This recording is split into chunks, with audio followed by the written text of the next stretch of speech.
Hey guys, Sarah Molnar here, your Teen Beachbody coach and NCCPT personal trainer.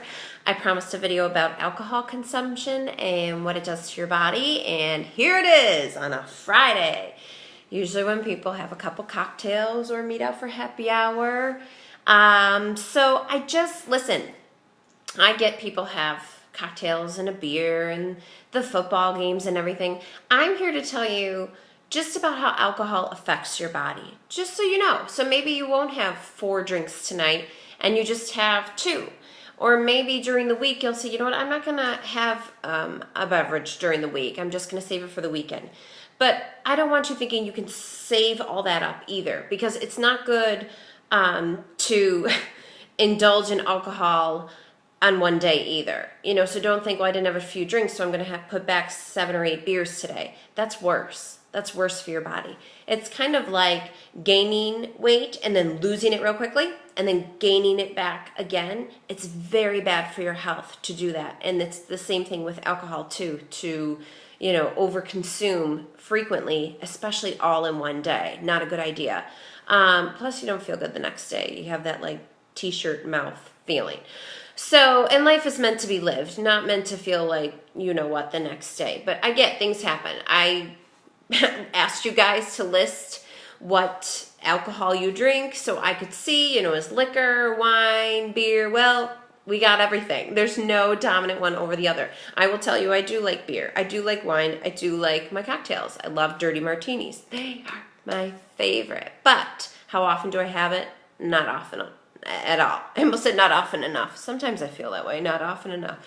But so I just want to talk to you a little bit about what alcohol does to your body and just give you maybe a little revelation on things. So there's something called omentum, and that is around usually your stomach. It's a fatty tissue. It's a yellow fat, and it's right around your organs. And a lot of times a little bit of omentum is okay because the body, when it's under stress, releases a hormone called cortisol, and that's like the whole flight or fight theory. But too much omentum, too much fat in your body obviously is not good for your organs. Alcohol has a direct effect on this omentum. That's why there's a lot of people that have, really big stomachs, and maybe their legs aren't so big or their arms aren't so big. That is omentum, and it's extremely unhealthy. A little bit is okay. Most times when you have a little bit, you can't see it. But having that extra fat around your abdomen is not good for your body at all. Your heart, all your organs, especially your liver. Your liver is an organ that cleanses your body, so to say. So alcohol has a direct relationship with omentum, with fatty liver disease. If you don't know what fatty liver disease is, Google it, and you'll see the direct correlation of excessive alcohol consumption. I'm talking excessive. I'm not talking about you went out to dinner and had a glass of wine or 2, with your spouse. I'm talking excessive consumption has a direct correlation with fatty liver disease. So look that up. But I want to bring you over to my handy dandy dry erase. Look at that, I dropped the phone. That was a good catch. So I want to talk a little bit about alcohol and how it affects your body. So I have this little dry erase that I put up for you guys so you can see. So of course alcohol is high in calories. It's not nutrient dense. I know I've talked before about Shakeology and it being so nutrient dense, meaning all those calories have nutrition to it and your body knows what to do with it. Where with the alcohol, it's empty calories that you're putting in your body, and it's not good because it dehydrates your body. You lose key minerals such as calcium, magnesium, potassium, zinc. I want to make sure I don't forget anything. And the minerals are vital to, the maintenance of fluid balance in our body, making sure that, we're hydrated. Fat metabolism, so if you're trying to lose weight and you think that having a few drinks here and there isn't going to do anything, it is. It's going to inhibit the burning of the fat, and that's what we're, here to do when we're trying to get healthy, is burn that fat, burn that momentum, and also the muscle contraction and relaxation. So here's something that might be like, yeah, I know. I've woken up.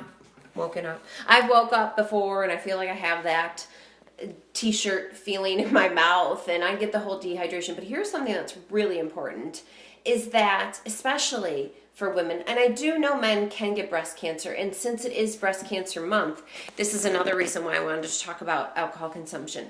So alcohol releases estrogen in the bloodstream. It's something that happens when you drink alcohol.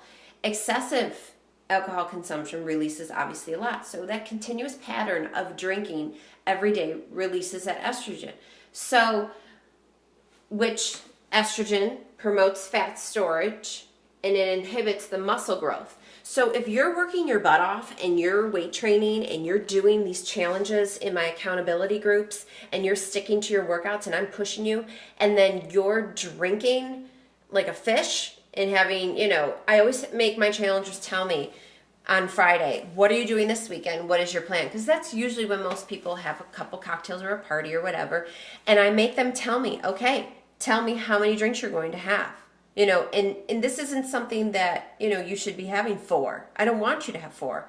The accountability group is something that's very tough. It's very strict.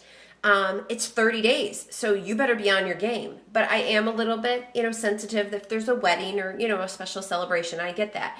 But you're here to work it. You're here to, you push your body so hard. I have so many people that they work hard so much, and then they go and eat, and they go and drink, and I'm like, God, you're just why don't you just pick up the weight and eat, some cookies while you're doing it? So that's why the accountability groups work, because I stay on you. And alcohol is a huge component in these accountability groups and staying focused. So back to the alcohol in your bloodstream. So frequent estrogen spikes, meaning every time you take a drink, all those frequent estrogen spikes, they've linked it to an increase in breast cancer, because too much estrogen in your body is linked to breast cancer. That's why you have so many people that don't do that hormone replacement therapy anymore. And that's why I'm not a big proponent of soy, because soy acts as a phytoestrogen in your body. So walk with me. Hopefully I won't drop the phone this time. So I'm not saying it's an all or nothing approach. I'm not saying you have to, I'm giving about all alcohol. They've done studies where they've looked at alcohol and it's a stress relief and people benefit from it. I get that. A glass of red wine here and there isn't going to kill you. I'm talking about the excessive drinking that people don't even realize that they're doing. That, I was at a party one time and this guy put back 8 beers in an hour and a half. Now, I would be on the floor, out, cold. It didn't even touch him. It didn't even touch him. And that's how you know there's a problem. If somebody's drinking that much and not even getting a hangover, that's a serious problem. Their body is so used to all that alcohol in their body. So if you're used to having 4 drinks, cut it back to 2.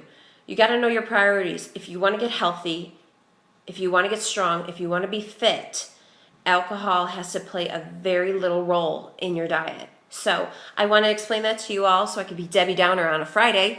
But I hope you guys have a great weekend. Please share my page. Share this video if it's touched you and you think somebody else could use this reminder on alcohol. But please share my page, and I hope you guys have a happy, healthy weekend.